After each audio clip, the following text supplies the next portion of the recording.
Hi everybody, it's Courtney. I'm here with another video for Trinity Stamps. Today I'm going to be making a card using the Winter Botanicals stamp set, and I'm going to be making a one-layer card here, and this is going to be a floral arrangement. So I'm going to start by stamping my images out, starting with my poinsettia here because I want this to be in front of all of my other images.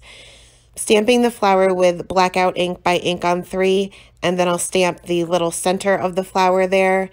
Then I'll mask each one of these out because I want these to be in front of the other images. Next, I'll stamp the little berries, and I want these to appear to be in front of the holly leaves. So I'll stamp the berries first, mask those out, and then stamp the leaves. Now I stamped one leaf for each of these little flowers, then masked that out and stamped the other one just in case they touched or were overlapping. It would appear as if one leaf was just kind of on top of the other. Whatever image you want to be in front of another, you want to stamp and mask first. Next, I'll stamp this other leaf that's within the stamp set, and I'm just kind of stamping one on each of the flowers and masking that out as well. And that is it for the masking. Next, I'm going to be taking some of the other images within the stamp set, and I'm pretty much just filling in any blank spaces or any white areas on the card. I wanted to kind of keep my floral arrangement in the top left-hand corner. And I'll be honest with you, I didn't have much of a plan for this one. I knew I wanted to do a floral arrangement, but I didn't pre-stamp this or have any kind of direction. I was basically just winging it at this point. So once all of my images that I was going to color were stamped down, I stamped out this little pine cone, I think that's what you call them, just to kind of fill in any additional white space. I didn't want there to be all that much white space, but there is just a little bit. Then I'll carefully remove all of my masks, and it still kind of looks like a mess at this point until we have all of our images colored. It kind of just looks like a big collage at this point. So we'll move on to the Copic coloring, and I'm going to start off with a couple different green combinations. So I'm going to start off with this leaf that's kind of by itself, and I'm going to be using my YG90 markers. I'll just show you one. I'm going to concentrate my shading in the middle and towards the bottom. So where this leaf is kind of behind the poinsettia would cast a shadow, mapping out my darkest areas with my lightest color, then moving on to my darkest color, then my two midtones, and then back to that lightest color. And I did color the other two leaves the same exact way, so I won't show you those, but we'll move on to the holly leaves. I'm going to use a different green combination, and this is kind of my go-to green. I'm going to cover the entire thing with my lightest color just because I need to kind of know where my leaves are. Being there's so much going on in this card at this point, this just helps me figure out which image is what.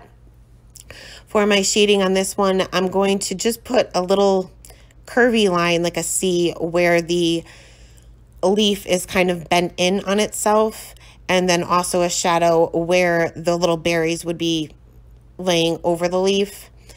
Then I'll blend all of those lines out with my two midtones, just making them a little bit thicker and a little bit longer.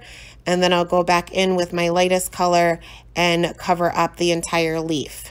And the other four holly leaves, I did color the same way as well. And for this next little, I think it's supposed to be a leaf. I'm not sure what exactly it is, but I'm only using two colors here. Starting off with my G03, and I'm just concentrating my darkest areas being on the stem itself, and then right in the beginning of each of the leaves, so the base of the leaves, I guess. And then I'll blend that out again with the G03. Next, I'm going to fill in that little line there that I didn't get a great impression with a Copic Safe pen. And I'm going to move on to my poinsettias now. So I'm going to start off with my lightest color, and I'm just adding a few flicks in the center of the flower, kind of at the base of the leaves, and then the leaves that are behind the other ones would cast a shadow as well. I'm also going to put a few flicks on the tips of each of the petals, and this will give the appearance that the leaves are kind of bowed out or bent over, I guess. Next, I'll go in with my darkest color, and I'm pretty much just going over those same areas that I had mapped out to begin with. I'm using my darkest color pretty sparingly. For the tips of the leaves, I'm just putting just 1 or 2 teeny tiny flicks. Then I'll move on to the R46. I'm just going to be extending these flicks out a little bit further. Now I'm barely touching the paper here with just the very tip of my marker, and just making those flick lines just a little bit longer in all of these areas. Now, naturally, the leaves that are behind the other ones will be darker just because there would be more of a shadow cast on them. So just keep in mind that you'll have less of a highlight on those, and that's fine. Next, I'll go on to the R35, and I'm going to extend these flicks out even further from both ends of each of the leaves. And then finally go back to my R22, and I'm still using flick marks here. I'm not just covering up the entire leaf.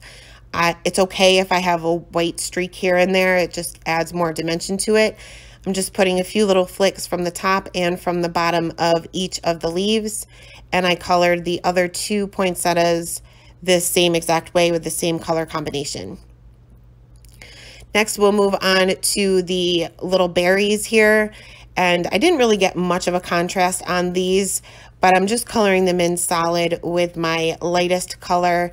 Then I'm just putting a little C like we did with the holly leaves on one end of, or one side of the little berry. Then I'll make that C a little bit thicker with my mid-tone color, and then finally go back in with my lightest color and cover up the entire little berry. Next, we'll move on to these little buds here. And again, I don't know flowers. I love flowers, but I know nothing about them, so I'm not sure what these are called. But I figured I wanted to bring in a little bit of a golden yellow, and these are round objects. So I'm going to be concentrating my darkest colors being on the top and the bottom of this little bud, I think it is. Going in with the darkest color, blending that out with the YR24, and then filling the rest in with the Y23. I colored the other one the same exact way. And now the E markers, some of the E markers will blend really well with the Y and the YR markers. So if you have the hex chart, that's the best way to kind of figure out what will blend together. For the stems, I just went in solid with my mid-tone color. I was going to color them green, but I didn't want them to blend in with my leaves too much. Now for these other little buds, I decided to color them pretty much the same way, but I'm just kind of filling in. I'm going to leave out the E15 at this point, and I'm going to bring in the Y000 for my lightest color. So I'm going to fill in the entire area and just add a little bit of shading with the YR24 where these little petals kind of overlap each other, and then just a little bit on either side just to give it a little bit more dimension. Blend that out with the Y23, and then finish by coloring in the rest of the area with my Y000. Now these are such teeny tiny areas that I decided for the rest of them, I'm just going to start off with my darkest color, then move to the mid-tone and then the lightest, and I still was able to get a good blend. For really teeny tiny areas, you usually can start off with your darkest color and you'll be fine. Next, I cleaned up any areas that I may have been a little bit messy with my white gel pen and added the centers back into my poinsettias with just little dots going over that stamped image that we had put in there in the very beginning. Now, and next, in order to add a little bit of interest to the card, I decided to add a frame. So what I did is I took my T-square ruler and a Copic Safe pen, just in case I kind of went over my images a little bit. And I'm just basically going to frame in my entire card panel. Normally I would measure for this, but then again, normally I would do this before I started stamping and coloring. So I'm just kind of eyeballing this. I'm not measuring, and you'll see that I'll kind of go back and forth and make sure that each of the lines meet. And I was just going to do this to 2 sides, but I ended up doing this to all 4. You'll just want to make sure that you don't actually go over the images that you already colored. So sometimes it's helpful to save those masks that we used in the beginning, because you may want to just pop those back on just in case there's any mistakes. I just took my chances here and it did end up working out well. And once I was happy with the placement of my little frame there, I stamped my sentiment with the VersaFine Onyx Black ink in the lower right-hand corner and scattered a few sequins around that sentiment, adhered those down with my glossy accents, and then finally adhered my entire panel to an A2 size card base. That is the card for today, guys. Thanks so much for stopping by, and I hope you have a wonderful day. Bye.